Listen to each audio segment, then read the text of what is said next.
Now, guys, in this recording, we're going to talk about course of action, its approach with solve examples. I've already informed about the introduction, what kind of questions are asked, and what is gauged by this kind of question. If you have not listened to that recording, I strongly recommend and suggest you guys to please pause this presentation now, close it, and listen to the first part first, and then come on to the second part. There is a reason, guys, why it's in sequence. So once you understand the introduction, what kind of questions are asked, why it is there, what is its importance, and then of course it makes sense to proceed further. So without further ado, let's go to its approach and then to the examples. Now, what to do? Always read the statement or the paragraph completely to understand the situation unbiasedly. Now, here, guys, there are few things you need to keep in mind. Now, what all the important things you must keep in mind that you need to read, of course, what completely understand the situation and unbiasedly. What I'm trying to say here, as soon as you get this kind of question in the examination, now these questions are considered easy to answer as compared to other questions. As soon as this question pops up on the computer screen, either students get super excited or they do not pay that much attention or weightage, thinking that okay, it's so easy to answer, and then they do not pay attention and they are in rush because they want to go to a difficult question, they want to save time for a difficult question, and there is where you guys do the mistake. Make sure that you read the statement and the paragraph completely before you go on to the options. Understanding the situation given in the question is very important. Without that, there is no point or there is no way you can get the answer. Never let your personal opinion about the situation or the condition given in the question influence the selection of the option as the course of action. Now, again, this is another problem. Now, when I teach in the classroom, when we discuss these kind of questions, students usually ask me this question and they say, so what if that thing happens? What if this thing happens? Now, guys, please understand, anything can happen, anything could be the situation, but we are not going to talk about possibilities. We are not talking about what could have happened if that thing would have been there. We are just going to focus on what is mentioned. We are just going to focus on what is mentioned in the question. We considered it true, we consider it the fact, we keep our personal opinion about something aside. For example, let's say it is mentioned in the paragraph or in these two lines that apples are cheaper then apple phone is cheaper than not apples. I'm not Let's not talk about fruits. Let's say that apple or iPhone is cheaper than some Chinese brand. Now we all know that iPhone is way more expensive than any other Chinese brand, but then if it's mentioned in the question that iPhone is cheaper than Chinese brand, then you're going to consider it as a fact. You won't apply your own thought process, your ideology. Maybe your thought process or ideology is correct, but as I said, you will stick to the information given by the question. Always consider the situation given in the statement true and valid. That's what I've mentioned. So make sure that you follow these points, or else you will be getting the wrong answer. Now, we have spoken of what needs to be done. Let's talk about what must not be done. Never read the options first. Yes, guys. Now, again, this is a mistake that many students do. They are in rush, that I've already mentioned in this presentation, and they end up reading the options first.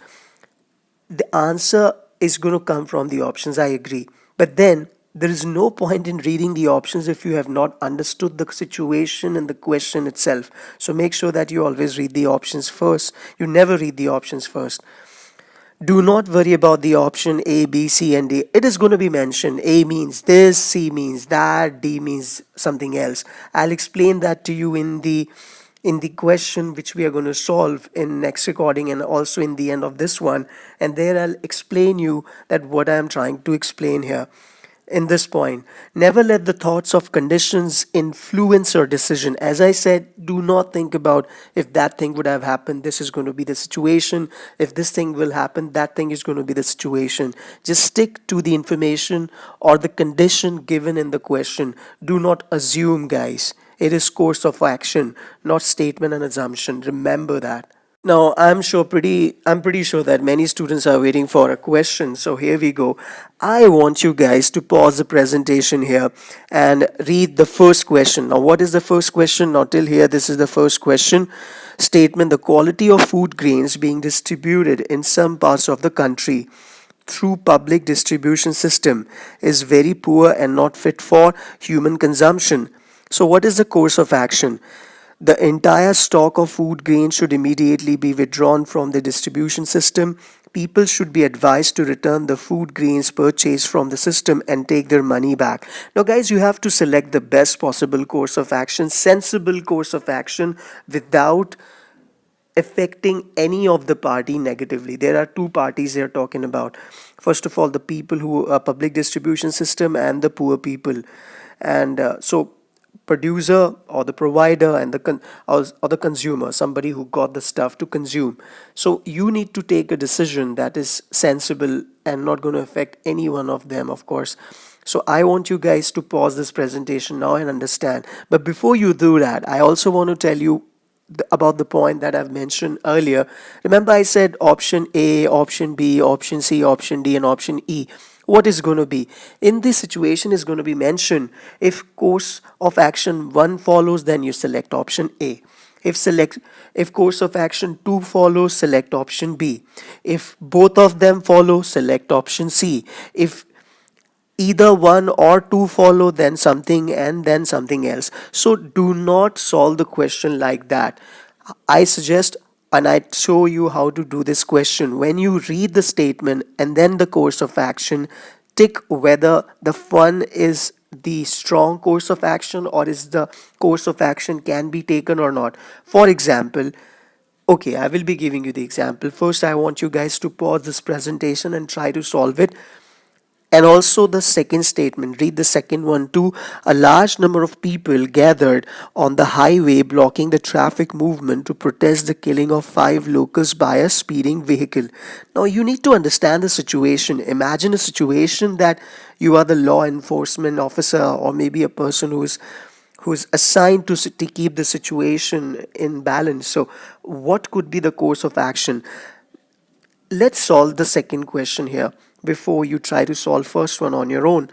A large number of people gathered on the highway blocking the traffic movement to protest killing of 5 locals by a speeding vehicle. Course of action: the police should fire tear gas shells to disperse the crowd.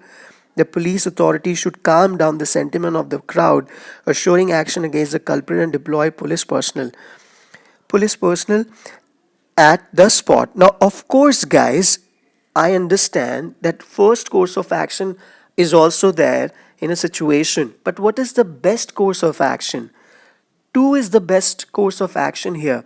You are not straight away going to take a strong action. The first course of action is that you will try to calm down the sentiment of the crowd and you will assure them that the culprit won't be spared. They are going to pay for their crime. So here 2 is strong. So maybe if the option says that select option B. If course of action 2 is strong, then you're going to mark B here. I hope you are getting a gist of how to answer these questions. Now, okay, let's do the first question also together.